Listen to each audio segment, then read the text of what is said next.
والله نقول لك انا هذه الحمله هذه اللي تاتي وبكل صراحه جات من استوديو تحليلي اللي اعتبره عباره عن مقهى ميت، يعني ما في حتى حياه، يعني ما تتهجم على اشخاص وعلى شخصيه الناس والناس اللي يخدموا في الميدان، ماهوش الناس اللي جاوا من دائما في الميدان، موجودين في الميدان طيله سنوات وسنوات في العطاء.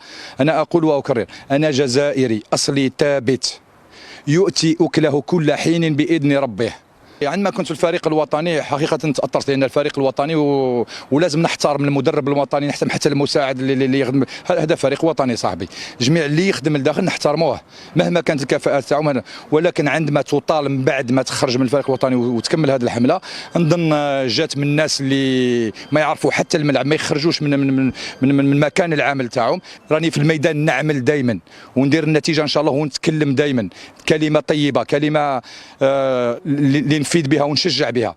مانيش وراء الميكروفون ونهدم في كل ما هو صالح للبلاد، ونهدم في الناس اللي عندهم طموح والناس اللي يخدموا ويجتهدوا. انا ينتقدني المدربين اللي احسن مني، ما ينتقدنيش واحد اللي ما يعرفش الميدان، ما يعرفش دكه الاحتياط. انا عندي 600 مباراه في كره القدم من الدرجه الاولى، يعني من الولايه حتى الفريق الوطني، يعني نظن اللي ينتقد لازم يكون عنده اكثر من 600 مباراه. شكرا.